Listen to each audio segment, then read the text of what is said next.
Hello, friends. This is the Connected Approach podcast, the world's number one podcast for connected leaders. I'm Chris Curtin. And I'm Amanda White. Welcome this morning to your warm embrace. How are you doing, Chris? Doing well. How are you, Amanda? I'm great. Oh, good, good. Well, I know for today's topic, we're going to talk about letting go. I don't know why I have to put my hand like this. Letting go. Yes. And the art and science and practice and mindset of letting go. I don't know once again why I feel I have to say this letting go. But it sounds like we're Yes. like launching little paper ships, into a lake or some sort of water. That's the image that's coming up for me. But what's coming up for you on this topic? Well, it that's a good image. It is about letting go and launching. The thing that's really brought this front and center for me is, we've shared a little bit about, we have kids that just graduated. I have an older son that's a bit further out of school, and what's really getting the learning for me is letting them launch into the big ocean and start their journey and spread their wings. So that image that you shared, that's what's coming up for me. It sounds right. Although when you put humans in it, it sounds like we're tossing them to the water, which might be another valuable analogy. Yeah, and the image that's coming up, like when they were like really little, and maybe this was just like my family. You grab one arm and one leg, and you kind of do a like a frisbee throw into the water, which that could be because I'm at a point where I'm like, oh my god, I just gotta let go, and that might be the tough throw that I need to like imagine. Hmm. uh, What is it about letting go or holding on that's important to you today? yeah, I think that is the key in understanding and asking those questions. What brought this to mind for me, and as I look back at even how it relates in the workplace, which is a lot, but I find it interesting that it's a lot of times with our own, like with my own family, whether it's my kids or siblings or whatever, that's actually where I get the biggest learning. And it's a little bit painful, but then I look and say, like, okay, now this is just how I'm showing up, and how do I apply that in my work and, all my other interactions and how I'm experiencing life. But what I recognized is just this anxiety, worry, so it's worrying about, like, you know, is is he getting enough sleep? If it's a kid or whoever, are they getting enough sleep? Are they eating? Are they, like, where are they at? Are they at work? Are they this? Are they that? And um and as a result, I think almost suffocating, the other individual, or potentially irritating, in this case, my son. And so you kind of fall into this where you're just treating individuals the same way you've always been treating them. And then all of a sudden you realize, like, oh, they're like a man. They're like an adult. Or it could be a change in situations like within an organization. Like, you may have interacted one way with an individual, and then a transition happens. You get promoted, the other individual gets promoted, whatever the case may be. And you're just kind of going along as though it is what it's still like it was.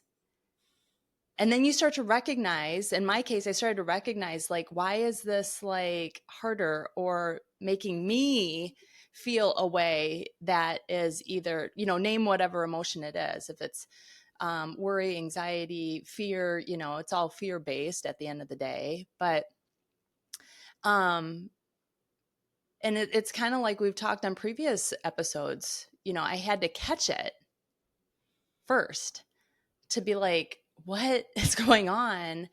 And then because I have done a lot of work in this area, I find that it's like, oh, my need to control, or my need to know, or my need or desire to have things a certain way, stickler perfectionism, right? And whatever it may be for whatever individual, a lot of people have the uh, desire to please, so you have to kind of understand what it is for you, and then ask the question, okay, well, that's all about me. That's the ego, right? It's all I want to make sure that my son is happy. I want to make sure that he's healthy and all these things, when actually the kid's fine. It's our own kind of mindset and a bit of craziness, that chatter that goes on in our heads. And again, apply it in the organization too, like, what happened in that meeting? I need to know. I need, like, whatever it is, it all comes from a place of, maybe something will happen, or maybe something was discussed and I don't know about it, and therefore I may be at a disadvantage, or we may not be able to reach the optimal outcome of achievement or whatever. But at the end of the day, you have to look at yourself and say, it's not serving me and helping me to be the person that I want to be, because I'm worrying and I'm anxious, and I'm like actually driving this person or the organization, away. So, yeah, that's a lot. I shared a lot, but that's kind of all what's wrapped up. And not that I know the answer, I'm still working through that. But I first, like I said, caught it. And just in catching it and kind of admitting and doing the self-reflection, I've already been able to shift some in how I interact.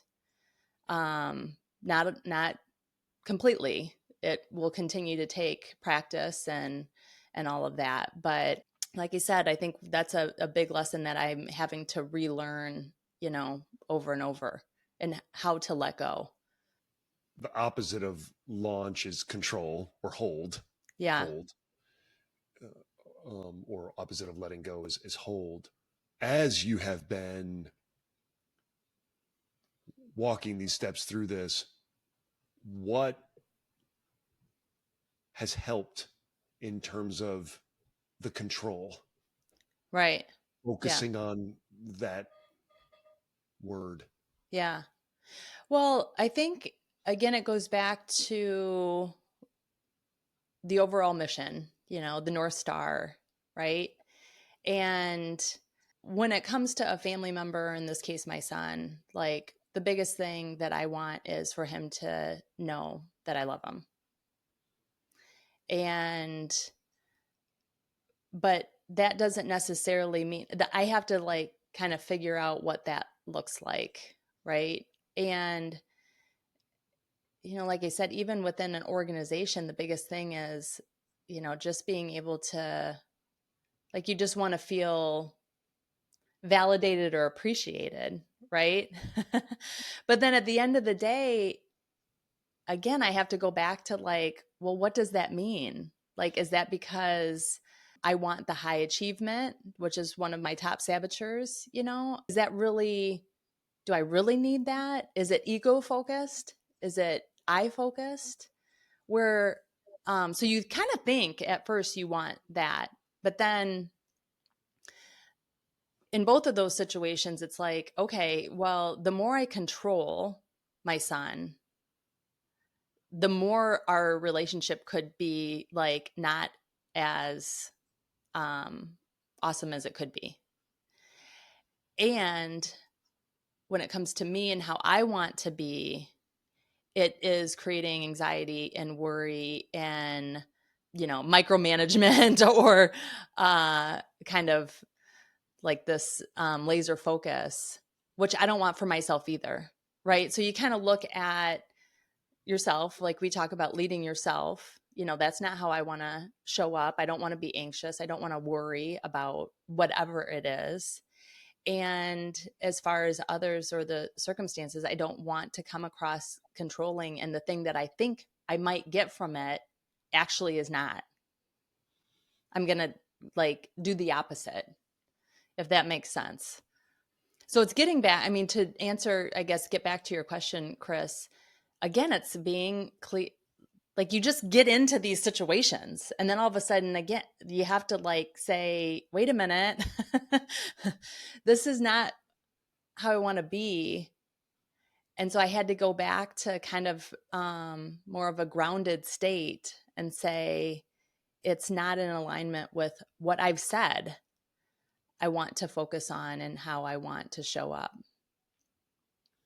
And what is that?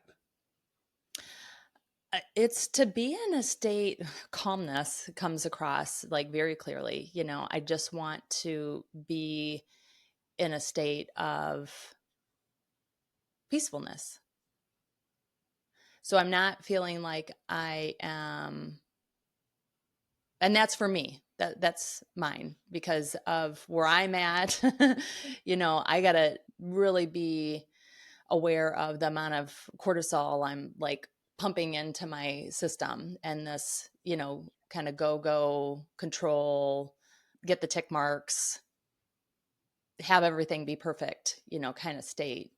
And so for me, I won't completely get rid of those things because it's who we are, but it's doing it in a healthy way. And a healthy way just means being aware of whenever that negative emotion comes up, which is that category of fear or irritation or anxiety or worry or whatever, which I don't think anyone can argue with the fact that like that does not allow us to show up in our best way when you have that sort of energy within you. And it certainly doesn't make me show up as a the mom that I want to be, or the leader that I want to be. But you have to recognize that for yourself and recognize, it took me a while to recognize that kind of state that I was in and that it wasn't healthy for me. What does it feel like when you're your best mom or leader? Um, I just imagined, like I had a visual pop up that, well, it gets back to the opening statement. It's a warm embrace. I'm like opening my arms up, but it's almost like I'm here to guide if needed. I'm here to, like lead. I have some wisdom I'd like to share, but not, it's almost coming um from a container up, kind of like a boat, like catching even though we want launch them out into the ocean or let go and launch whatever it is out into the ocean, I'm still kind of out there as a boat to, give you a little break or be there if you need something from the perspective of, I think raising kids anyways.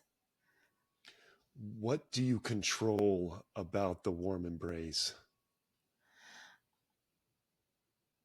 Me, if anything, you know, my my actions, I think, is the only thing, you know? In that visual of you as the lifeboat or you as the vessel that's also kind of the bigger part of the water that Yeah. the other person has jumped in, what are the things that you're able to provide in that metaphor? Yeah. Yeah. What's coming up for me is the parallel from even going from an individual contributor to a manager. Because I mean, like I said, this work is like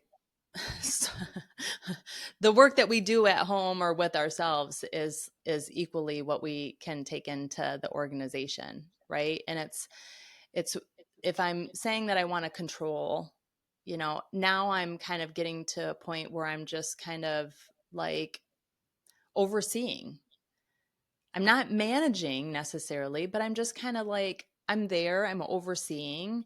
But similar to, I mean, I do think that people have a hard time going from individual contributor because they've continued to like get the stars, right? To then how do you start to delegate and let go and kind of manage from afar and let individuals, the people that work for you, they're going to make mistakes. They're not going to do it exactly how you have done it. Just like your kids are going to make mistakes. Like they're not going to do something exactly that way that we have done it, which is part of what I have to let go of, right? It's like, well, I can still do it for them because I know how to do it like efficiently and the best way. Well, not necessarily. I mean, same with like when we're trying to let go in a work environment, right? It's like, well, I did it this way. Like you need to do it this way. No, let them do it the way that they want to. And it will probably, end up reaping better results. So I think, again, like we have to say, like, we have given the tools to our people, our kids, and now we have to let them go and fail fast and recover. And those are all the things that, we learn from. I mean, what comes up for you, Chris? I mean, as far as like any of this and, key learnings that you've had in this area. You and I are parallel pathing this in many regards. We're fortunate in that we have children that are right at that same age, graduating high school and moving forward as young adults, and also the work we do with leaders everywhere, Right. and those that are managing people, those that are looking to lead leaders and lead organizations, and just in this conversation, thinking about the word control, Hmm. because we do control. We control ourselves and how we're trying to filter and react to things. And that's a very powerful ownership of that control. And Yeah. yet the rest of the world is coming at us with Right. all this different stimulation, whether it's traffic or it's those that we love the most and how things are going for them. And the questions that are in my mind are, you had talked about moving to that oversight role, Yeah. being in the boat in the ocean or in the lake, being in that oversight role as the new leader of a team that you love. Yeah. Oftentimes, right, Right. we're elevated to those roles where we're now leading the team that we were a part of, and your first instinct is, I want it to be perfect for me. I want it to be perfect for us. Whatever perfect is, right? Yeah. So, what is it? It's just making me ask that question, both of myself, but also of you, and maybe to our listeners and those participating in our audience. What does oversee mean? Because if we can embrace what we control in that oversight Yeah. and be in control, not control of Right. things outside of ourselves, but Yeah. be at peace with the behaviors, even the gestures that we exhibit in that oversight role. Right? It's like Yeah. in the boat, it's like, well, I can at least I can make sure that the buoy is next to me. I can have my arms open. I can be looking over the side or looking out over the horizon Yeah. and start to tick down that list of things that you can control in that oversight role. You can Yeah. get to a pretty robust list. It's not, you're right, it's not controlling traffic and and every left-footed step that someone takes, Right. but it can start to feel a little bit more um, you can, I could imagine that you can start to get to a place of peace when you're like, oh, actually, in the boat, I have a list of 20 things that I Yeah. can kind of control within how I'm behaving Right. and preparing. So, One of the things that I think is the biggest practice is being curious, switching from a trying to control to being curious. And that's being curious of your own emotions and actions and, behaviors as well as with others. So, let's take the organization, overseeing leaders, right? So someone comes to you and it feels good to be able to be like, oh, this is what you do. Ba, ba, ba, ba, ba, ba, ba. And this is how I did it. And, there, I just made it easier for you. You should like thank me because, like, right? You think you're doing it from a good place, and it's the fundamentals of coaching, right? It's asking questions versus feeling like you always have to solve. And I tell you what, as a mom or a dad, it's hard to not want to like solve for your kids mm, because you want them mm, to be happy. And it's kind of like, yeah, but like, I don't, they have to like learn themselves. Same with, people within your organization. So to get curious when someone comes to you to ask, questions like, well, are you looking for guidance? Are you looking for this or just to share? And asking questions in a different way because I ask a lot of questions of my son, but it's more again for probably like my own agenda, like how did you do this or are you doing this? It's kind of like tied to an action versus questions where you're really curious like, oh, what'd you work on today at work? you know like did you have that's not coming from a place where it's kind of and again same with your employees, right? Because the way you get curious and ask questions of your employees, you don't want to come across as though you know they didn't do something in a certain way. So I think that has been, I've always said curiosity is a huge superpower. And I think when you catch something new and you're trying to work on whatever it is, to get curious about what's driving it, get to the root of it for yourself. And what's driving it is usually masked in fear. Like at the end of the day, it's like, at the end of the day, I am fearful that he would think I don't love him because I am now letting go and I'm giving him space, right? Well, that's not going to happen. So, or it might be within the organization at the end of the day, my employees aren't going to think that I know anything or that I'm like deserving of this position over them. I used to be next to them. Now I'm over them. Like I have to show that I still know. Right. And it's like, no. Actually, as soon as I started asking questions, and getting curious, that's when you really start to gain the trust and commitment and all the things that you're actually longing for. and the innovation Yeah, because you've brought other perspectives and other approaches right. into the team and into the project or program or so Yeah. the advantage is there. Yeah. Yeah. So I just say thank you for this, letting me share, some of the things that are, again, we don't have this right.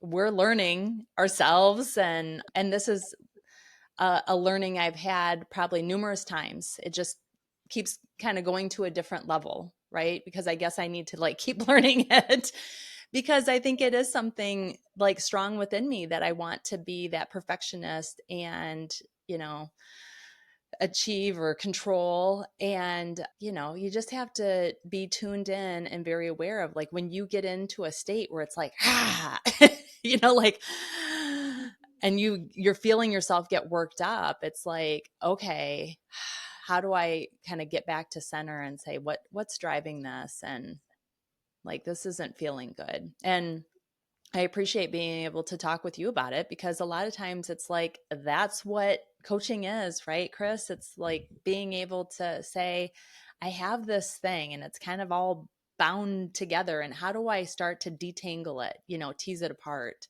to be able to then heal it or, learn from it and move forward? Well, thank you for being so open about what was kind of top of mind and center of heart today. Yeah. To this podcast and to our audience, one thing we're looking to do is just show and share what some elements of coaching Hmm. are, can be, and also the journey that we're on. And I think today's episode shows that. Yeah. And it's not for the faint of heart. Yeah.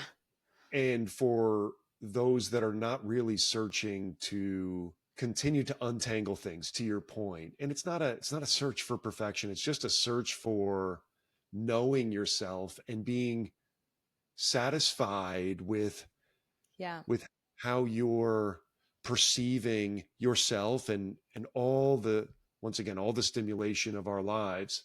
And I do think that it's, I just want to compliment you for that, because I do remember our own respective childhoods that were kind of based on various, maybe there were only 10 of the things thou shalt or thou shalt do. Yeah. Life was very kind of simple in that regard, Yeah. and you sort of set it and forget it.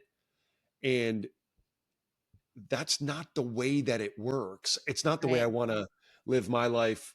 And I know for you, just in terms of our conversations for the 2 years we've been partnering on this, it's not the way you want to live either. Right. I read a great quote this morning that said, people say that you live once. You only will live once, man. Oh, yeah, Yeah. right. Live once, man. Right. But the quote said, and I'll butcher it and I probably won't quote it perfectly, but it says, you live every day, you die once. And so every day we have this opportunity to fall into all of these human based traps, Right. right? There's no like, oh, well, I am perfect with kind Yeah. of my, my perspective on my children or my perspective on myself or my perspective on how I'm leading my team. It's like, no, there are pitfalls every day, and just forget pitfalls. That's too negative a word. They're just opportunities every day Right. and moments in every day for us to reset. How am I how am I approaching this? Because it's all within me, and that's what you shared today. So Well, thank and you. just one final point too is, you know, it is one life, but we have to live every day. And we also need to recognize that we have many chapters or lives within that one life, because that is something that I'm realizing. I'm like, my role, we get attached. I mean, another big thing that we coach on is attachment. You have to watch out for that. And I'm attached to the role of mom. I really like that role and I do it The, really the, well. the definition of mom as it was, Yes, as a role, right? Like that is but it my continues to role. evolve. It continues to evolve. And so, but that's really freaking scary. I mean, I get goosebumps thinking about like my youngest is going to turn 16 in 3 months.